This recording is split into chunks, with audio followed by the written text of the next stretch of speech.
E aí, meus irmãos, como é que vocês estão? Espero que todos estejam bem. Que a graça e paz de Yahweh, o nosso Criador, esteja na vida de cada um de vocês. E hoje nesse vídeo aqui, talvez algum de vocês esteja se perguntando do cabelo, né? Em outro momento eu posso falar com mais detalhes sobre isso. Mas tem a ver com um propósito aí com o Pai.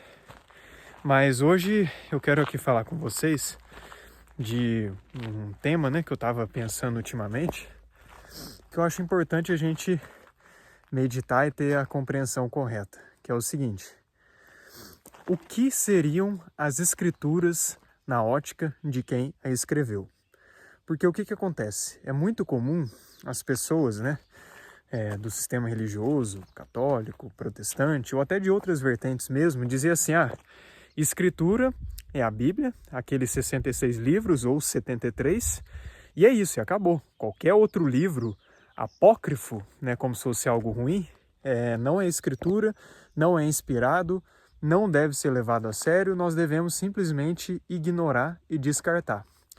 Agora a gente tem que pensar o seguinte, quando, por exemplo, fala lá em Timóteo, toda a escritura é divinamente inspirada, é útil para a repreensão, para o ensino. Tá, quando Paulo escreveu isso lá em Timóteo, o que para ele eram escrituras? Primeiro que o que a gente tem hoje como a Bíblia não tinha todos os livros na época de Paulo, né? Apocalipse, por exemplo, não tinha.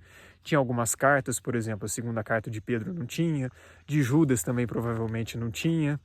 Então alguns livros do chamado Novo Testamento, né, da Nova Aliança, já não tinham. Então o que para Paulo era a escritura? Será que era só o que a gente conhece como Antigo Testamento ou tinha mais coisas? Então é isso que a gente tem que começar a pensar. Para os israelitas e servos do Pai, na igreja primitiva, eram somente esses livros? Vou fazer aqui você pensar um pouco. O cânon protestante tem 66 livros, certo? O cânon católico tem 73. O cânon da Igreja Ortodoxa Grega tem 80 livros.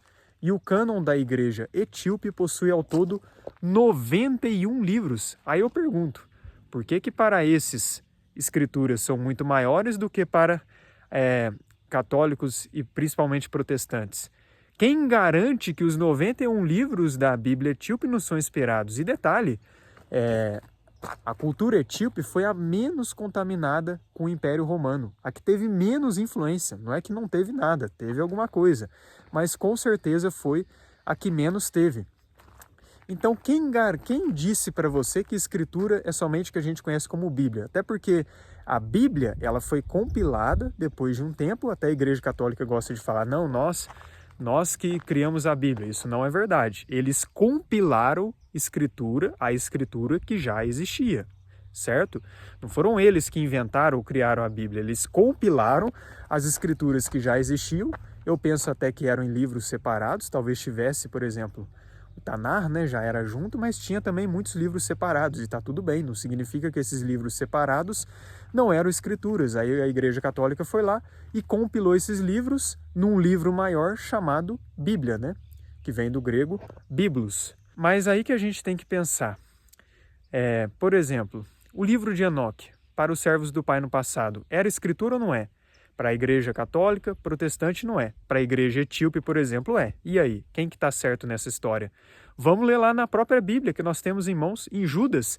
Judas, ele faz citação de qual livro? O livro de Enoque. E é o mesmo trecho, ele literalmente cita ali um trecho do livro de Enoque. Então é o seguinte, se você não considera o livro de Enoque como inspirado, você também não pode considerar o livro de Judas como inspirado, porque o livro de Judas citou o livro de Enoque. Detalhe, toda vez que o Messias ele cita o termo filho do homem, e também é citado lá no livro de Daniel para o Criador, que ele é o ancião de dias, de onde será que vêm esses termos? Esses termos são retirados diretamente do livro de Enoque, assim como Gênesis 6 é puramente também o livro de Enoque. Outra coisa que a gente tem que pensar também, por que na Bíblia é mencionado 2 vezes um livro que não está contido lá, que é o livro de Jazer? Além de mencionar inúmeros outros livros que a gente nem sabe do real paradeiro. Então entende que quando alguém chega e fala para você, por exemplo, eu só sigo a Bíblia, só as escrituras. Para mim, livro apócrifo não interessa, não vale. porque é apócrifo, eu fico só com a Bíblia. Tudo bem, é um direito da pessoa. Agora, a gente tem que pensar o seguinte, tá bom, se para você escritura são 66 livros ou 73, mas e para os servos do Pai no passado? Eram só esses livros? Eu digo com toda certeza que não eram. Eu mencionei o livro de Enoque e o livro de Jazer porque são os mais escancarados, né? Mas tem também inúmeros outros livros que quando a gente lê, a gente percebe a conexão perfeita com as escrituras. Eu estava lendo um livro recentemente, Carta de Clemente aos Coríntios, e olha, aquilo ali é pura escritura, é um livro assim que você vê nitidamente como que ele é inspirado, mensagem coerente da Bíblia do começo ao fim. Como que eu vou dizer que esse livro não é inspirado? Como que eu vou dizer que esse livro não é escritura?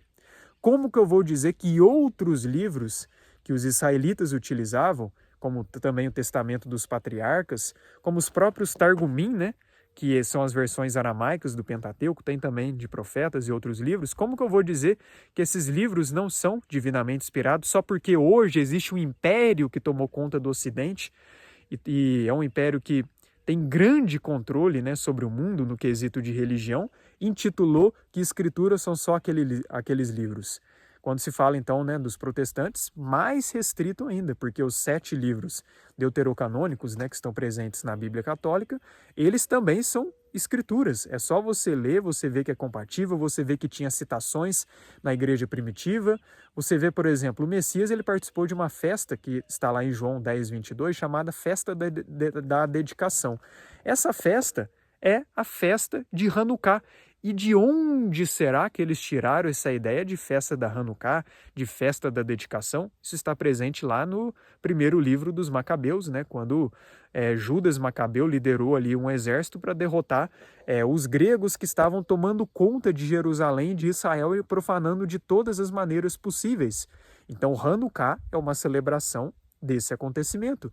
Hanukkah é retirado do livro dos Macabeus. Fora que também tem menções de pais da igreja que eles colocam sabedoria, eclesiástico. Esses livros também como escrituras. Tem menções na tradição hebraica que o livro Sirácida, ou eclesiástico, é escritura. E aí?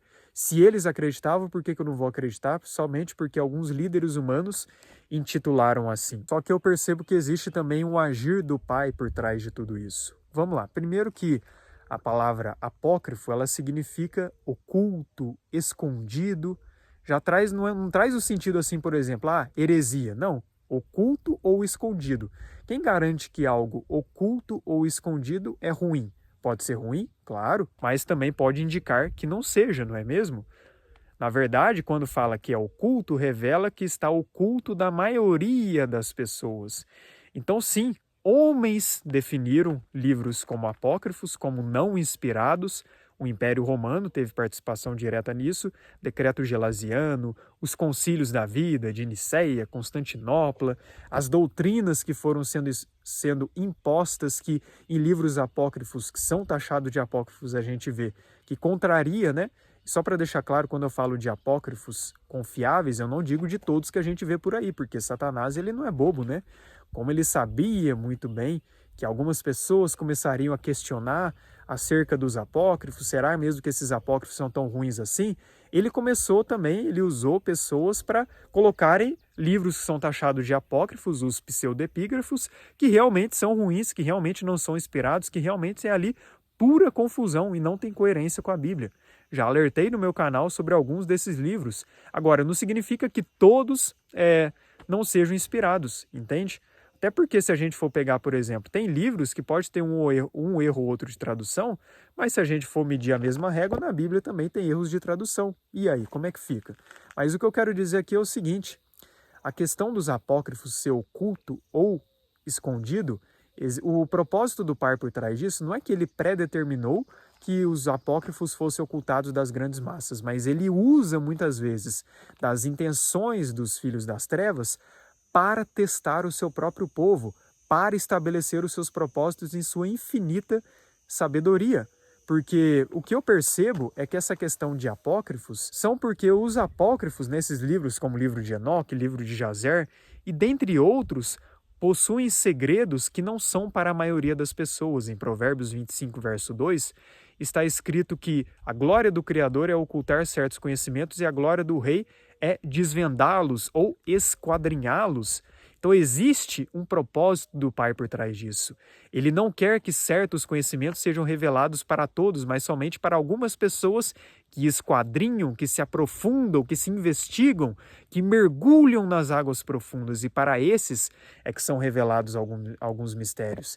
E aí que entra essa permissão do Altíssimo de ocultar certos livros e certos conhecimentos somente para aqueles que se aprofundam mais na comunhão com Ele consigam encontrar. Enquanto que a mensagem mais básica da salvação, ela está ali disponível gratuitamente para todos, todos podemos ter, só que o Pai, ele tem as suas estratégias para testar os seus próprios filhos, para ver aqueles que têm uma entrega maior, aqueles que talvez não tenham uma entrega tão grande, fora os propósitos diferentes também. Tem pessoas que ele tem um propósito de um entendimento mais simples, mais para espalhar a mensagem simples para mais pessoas, e para outras uma mensagem mais profunda, mas talvez para um grupo não tão grande de pessoas. Mas tudo se resume nisso.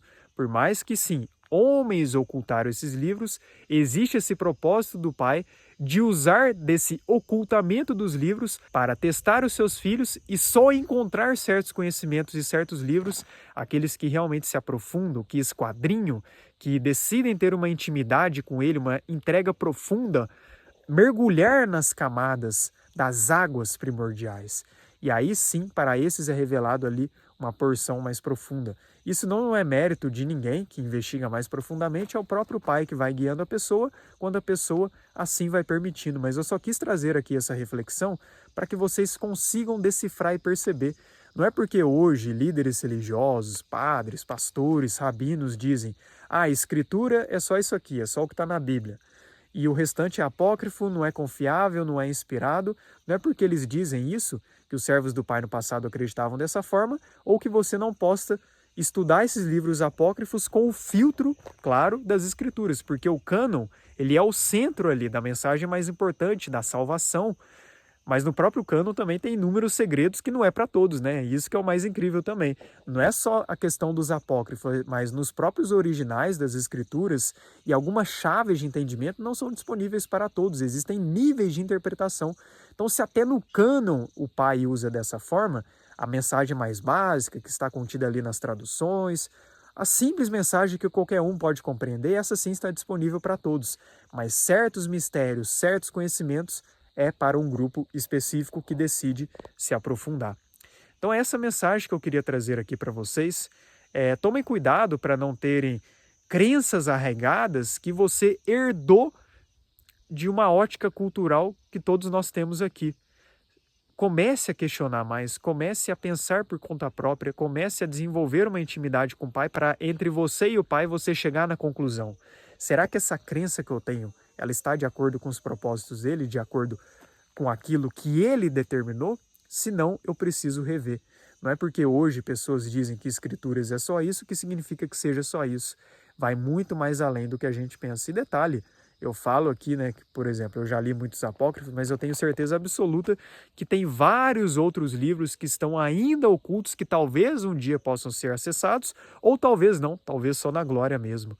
Então, assim, nós mesmos estamos aqui no constante processo de aprendizado, de aprofundamento, e quanto mais a gente vai se aprofundando, quanto mais a gente descobre as coisas, mais a gente percebe que não sabe de nada e que mais a gente precisa aprender. Isso que é o mais incrível, não é? Não à toa, né, eu penso que essa questão também dos apócrifos, de estudar mais profundamente as escrituras, é destinado para esses tempos do fim. Para mim, não é coincidência que, por exemplo, os manuscritos do Mar Morto só foram descobertos, ou pelo menos postos a público dos anos 50 para cá. Eu vejo que nós estamos nesse tempo de descortinar o véu, a retirada do véu, de Apocalipse, de revelação. É por isso que, para aqueles que têm acesso, é claro, para aqueles que têm o direcionamento, sim, quanto mais se aprofundar, quanto mais mergulhar nas águas profundas, pode ter certeza, melhor será a recompensa, desde que você use, claro, do conhecimento para aplicá-lo na sua vida de forma prática, porque sem isso não adianta absolutamente nada. Mas é essa mensagem que eu queria trazer aqui, trazendo essa reflexão, porque talvez você conheça alguém, ou talvez você mesmo tenha essa crença arraigada, e por isso você decide se fechar. Não, eu prefiro não ler os apócrifos, eu prefiro nem se... Tem gente que fala que não prefere nem se aprofundar nas escrituras porque ela tem receio. Mas espera aí, a escritura ela foi escrita em qual idioma? Com qual ótica? Qual que é o problema da gente querer ir um pouco mais além da mensagem simples, digamos assim? A gente precisa da simples, precisa ter ela muito arraigada dentro de nós, mas qual que é o problema de aprofundar mais um pouco e de buscar, de decifrar, de esquadrinhar aquilo que o próprio Pai oculta para demonstrar a sua glória, para testar os seus filhos, para ver aqueles que realmente vão mais além? Você acha que ele não se agrada disso? Pense bem aí. Mas é isso, né? Eu encerro esse vídeo com essa paisagem maravilhosa aqui nas montanhas, né? Que o nosso Altíssimo nos abençoou de poder morar nesse momento. E eu desejo que ele venha abençoar a vida de cada um de vocês.